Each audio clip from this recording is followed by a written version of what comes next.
জনজোয়ারে যোগাবিল। নেত্রকোনার জোগাড়পাড় থেকে বন্যী পর্যন্ত মৎস্য শিকারের লোক উৎসব।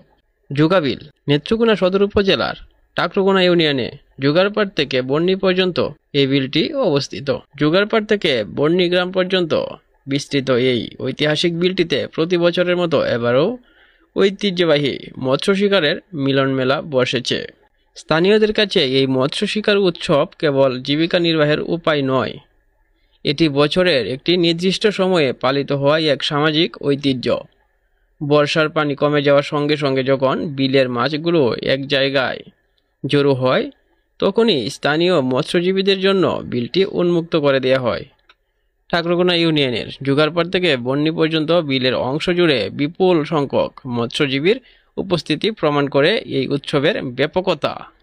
ভিডিওতে দেখেন বিশাল বিলের জলরাশি কম থাকায় শত শত মানুষ হাঁটু বা কোমর জলে নেমে পড়েছেন। চারিদিকে ছড়িয়ে রয়েছে নানান ধরনের দেশীয় মৎস্য শিকারের সরঞ্জাম। বিলের মাঝে মাঝে বাঁশের কাঠামোতে তৈরি করা বড় আকারের জালগুলো, যেমন কোট জাল বা ধর্মজাল দেখা যাচ্ছে। এগুলো সাধারণত দলবদ্ধভাবে পরিচালিত হয়, যেখানে একাধিক মানুষ একসঙ্গে জাল টেনে মাছ শিকার করেন। এছাড়া অনেককে উড়ন্ত অবস্থায় গোলক্ষেপণ জাল, যেটাকে আমরা কন্যা জাল নামে চিনি, ছুটতে দেখা যাচ্ছে।